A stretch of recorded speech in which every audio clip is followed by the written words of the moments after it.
Vitamin C, এ, potassium, calcium আৰু আইৰনেৰে ভৰপূৰ।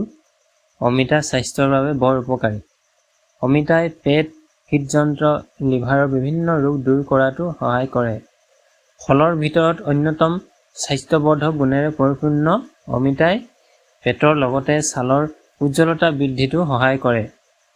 অমিতা এবিধ এনে ধৰণৰ ফল য'ত vitamin C, vitamin A, potassium, calcium আৰু আইৰণৰ প্ৰচুৰ পৰিমাণে পোৱা যায়। নমস্কাৰ বন্ধুসকল, আপোনালোক সকলোকে পুনৰবাৰ মোৰ চেনেলটোলৈ স্বাগতম জনাইছোঁ। আশা কৰোঁ সকলো কুশলে আছে। আজি আমি ভিডিঅ'টোত অমিতাৰ উপকাৰিতাৰ বিষয়ে আলোচনা কৰিম। যদি ভিডিঅ'টোৰ পৰা আপুনি উপকৃত হয় তেনেহ'লে ভিডিঅ'টো লাইক কৰি ছাবস্ক্ৰাইব কৰি দিব।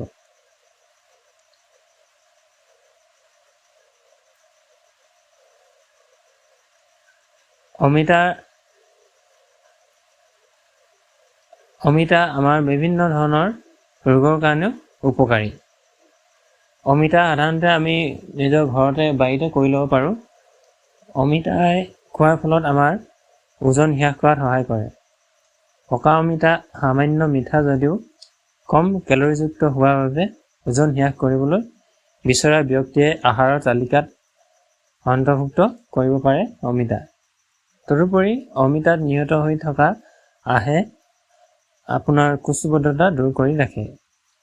চকুৰ বাবেও উপকাৰী অমিতা। চকুৰ বিভিন্ন ৰোগৰ বাবেও উপকাৰী। ইয়াত থকা যথেষ্ট পৰিমাণৰ ভিটামিন এৰ উপস্থিতিয়ে চকুকেইটাক ৰোগৰ পৰা ৰক্ষা কৰি থাকে। লগতে চকুৰ ৰশ্মি কম হোৱাৰ পৰাও ৰক্ষা কৰে। অমিতা খাই থাকিলে ছানি পৰা ৰোগ নিৰাময় হোৱাৰ লগতে চকুৰ ৰশ্মিও বৃদ্ধি পায়। অমিতা খোৱাৰ ফলত আমাৰ দেহত কলেষ্ট্ৰলৰ পৰিমাণ কম হয়। অমিতাত আঁহ, ভিটামিন চি আৰু এন্টিঅক্সিডেণ্ট প্ৰচুৰ মাত্ৰাত পোৱা যায়। এই উপাদানবিলাকে শৰীৰৰ হীৰা-উপহীৰা ঢাকি ৰখা কলেষ্ট্ৰলৰ পৰা ৰক্ষা কৰে। উচ্চ মাত্ৰাৰ এলডিএল কলেষ্ট্ৰল, হৃদযন্ত্ৰ বিকল হোৱা, উচ্চ ৰক্তচাপ আদি বহু ৰোগৰ কাৰণ হ'ব পাৰে। এই সকলোবিলাক আমাৰ অমিতা খালে নিৰাময় কিছু পৰিমাণে হয়। মহিলাৰ মাহেকীয়া সময়ত যি বিষ হয় সেই বিষৰ পৰাও অমিতা খোৱাৰ ফলত পৰিত্ৰাণ পাব পাৰি। অমিতাত থকা পেপেইন নামৰ এনজাইমে মহিলাৰ মাহেকীয়া হোৱাৰ সময়ত হোৱা পেটৰ বিষৰ পৰা ৰক্ষা কৰে। সেয়েহে মাহেকীয়া হোৱাৰ সময়ত বিষত ভোগা মহিলাসকলে আহাৰত অমিতা খাব লাগে। আমাৰ শৰীৰৰ ৰোগ প্ৰতিৰোধ ক্ষমতা বৃদ্ধি কৰে।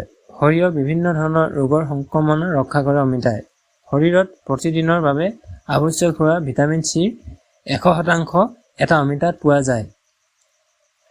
ই শৰীৰক বিভিন্ন ৰোগৰ সংক্ৰমণৰ পৰা ৰক্ষা কৰে। ডায়েবেটিছ ৰোগীৰ বাবে উত্তম অমিতা। অমিতা সোৱাদত মিঠা হোৱা স্বত্ত্বেও অমিতাত নামমাত্ৰ চুগাৰ থাকে। সেয়েহে অমিতা ডায়েবেটিছ ৰোগী হানিকাৰক নহয়। তদুপৰি যিসকল লোকৰ ডায়েবেটিছ ৰোগ নাই সেইসকল লোকেও অমিতা খালে ডায়েবেটিছ হোৱাৰ আশংকা প্ৰায় নাথাকে। কৰ্কট ৰোগতো অমিতা কিছু সহায়ক। অমিতা খালে কলন আৰু প্ৰপেষ্ট গ্ৰন্থিৰ কেঞ্চাৰৰ পৰা ৰক্ষা পাব পাৰি। অমিতাত এন্টিঅক্সিডেণ্ট, সূক্ষ্ম পুষ্টি উপাদান যথেষ্ট পৰিমাণে পোৱা যায়। ইয়াৰ উপৰি ইয়াত থকা ভিটামিন চি, বিটা কেৰটিন আৰু ভিটামিন ইয়ে শৰীৰত কেঞ্চাৰ কোষ সৃষ্টি হোৱাত বাধা প্ৰদান কৰে। সেয়েহে আহাৰত অমিতাক অন্তৰ্ভুক্ত কৰিব লাগে। তদুপৰি অমিতাই হতাশা দূৰ কৰে। বহু উপযোগী ফলে ভাগৰ তথা হতাশা দূৰ কৰাতো সহায় কৰে।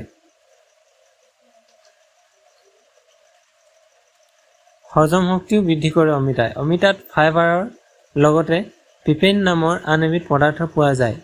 এইবিধ উপাদানে হজম শক্তি বৃদ্ধি কৰে। যিসকল লোকে পেটৰ বিভিন্ন সমস্যাৰ লগতে কোষ্ঠকাঠিন্যত ভুগি আছে তেওঁলোকে এনেবোৰ সমস্যাৰ পৰা মুক্ত হ'বলৈ নিয়মিতভাৱে অমিতা খোৱাটো প্ৰয়োজন। ধৰণে সেৱন কৰোঁ, এবিধ কেঁচাকে আৰু আনবিধ পকাকে। পকা অমিতা অতি সোৱাদ আৰু পুষ্টিকৰ ফল, কিন্তু কেঁচা অমিতা আমি চব্জি বা আঞ্জা কৰি খাওঁ, তেতিয়া ইয়াক পাচলি বুলি কোৱা হয়। অমিতা দি ৰন্ধা লোকেল মুৰ্গীৰ জোল, অমিতা দিয়া দাইল, কল খাৰ দি ৰন্ধা অমিতাৰ খাৰ আদি অমিতাৰ বিবিধ ব্যঞ্জন।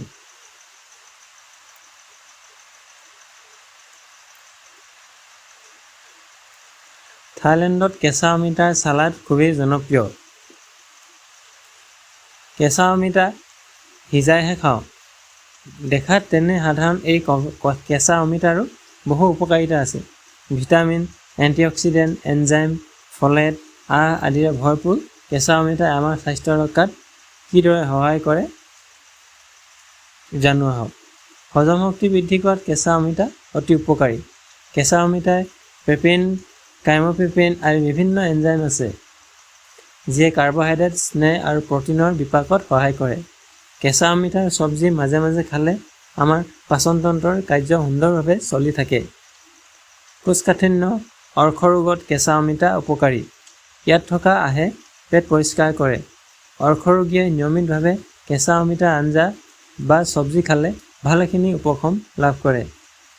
আমাৰ শৰীৰত নানা ধৰণৰ বিপাকীয় কাৰ্য চলি থাকে, যিবোৰত বহু অলাগতিয়াল বৰ্জিত পদাৰ্থ বা টক্সিন উৎপন্ন হয়। এইবোৰ শৰীৰত জমা হৈ গ'লে আমাৰ এলাৰ্জি, ছালৰ সমস্যা আদি নানা ৰোগ হোৱাৰ সম্ভাৱনা বাঢ়ি যায়। সেয়েহে সময়ে সময়ে খাদ্য বা ঔষধিৰ দ্বাৰা এইবোৰ নিষ্কাশন কৰিবলৈ চেষ্টা কৰা উচিত। শৰীৰৰ শোধন কৰাত কেঁচা অমিতা অতি উপকাৰী। ক্ষাৰধৰ্মী হোৱাৰ বাবে আৰু ইয়াত থকা এনজাইম আৰু আঁহে শৰীৰৰ শোধন কৰে। গেছ, বদহজম, বুকু জ্বলা-পোৰা আদিৰ সমস্যাত কেঁচা অমিতা উপকাৰী। কলেষ্ট্ৰল সমস্যাত কেঁচা অমিতা উপকাৰী। ই হাৰ্টৰ সুৰক্ষা কৰে, সেয়েহে হাৰ্টৰ ৰোগীয়ে মাজে সময়ে কেঁচা অমিতাৰ আঞ্জা খাব লাগে। প্ৰকৃতিৰ দুগ্ধ উৎপাদন বৃদ্ধি কৰাত কেঁচা অমিতা উপকাৰী। কিছুমান দুগ্ধৱতী মহিলাৰ দুগ্ধ উৎপাদন কম হয়। তেওঁলোকে অমিতাৰ খাৰ, অমিতা দিয়া মুৰ্গী মাংস, জালুকীয়া আঞ্জা নাইবা অমিতাৰ চব্জি ৰান্ধি খালে সুফল পায়। ওজন কমোৱাটো কেঁচা অমিতাই সহায় কৰে, কাৰণ ইয়াত প্ৰচুৰ পৰিমাণে আঁহ আছে। ডায়েট প্লেনত থকাসকলে মাজে সময়ে কেঁচা অমিতা চব্জি খোৱাটো উচিত। সুন্দৰ স্বাস্থ্য, উজ্জ্বল ছালৰ ৰহস্য আমাৰ খাদ্যাভ্যাসত নিহিত থাকে। পিম্পল, ক'লা দাগ, এলাৰ্জি আদি ছালৰ সমস্যা থকা লোকে কেঁচা অমিতাৰ চব্জি মাজে মাজে খাব লাগে।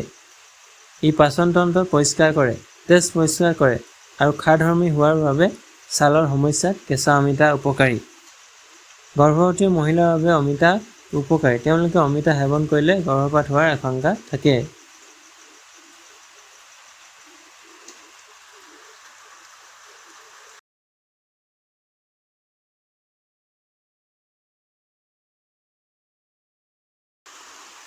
অমিতা উপকাৰিতাৰ বিষয়ে গম পালোঁ, কিন্তু কিছু ক্ষেত্ৰত অমিতা আমাৰ শৰীৰৰ বাবে ক্ষতিকাৰকো। আহকচোন জানো।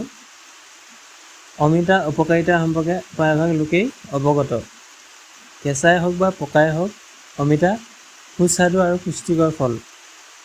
ডায়েটাৰী ফাইবাৰ, ভিটামিন আৰু পৰ্যাপ্ত খনিজ উপাদানেৰে ভৰপূৰ ফলবিধ অমিতা। এইবিধ ফল সুস্বাস্থ্যৰ বাবে অতি উপকাৰী। যিকোনো সময়ত খাব পৰা যায়। হৃদৰোগ, কৰ্কট, ডায়েবেটিছ, বিভিন্ন ৰক্তচাপৰ আশংকা হ্ৰাস কৰাৰ লগতে অমিতাই দেহৰ ওজন নিয়ন্ত্ৰণ কৰি ৰাখে। অমিতা স্বাস্থ্যৰ বাবে উপকাৰী হ'লেও কিছু ক্ষেত্ৰত কিন্তু ক্ষতিকাৰক, যেনে শিশুৰ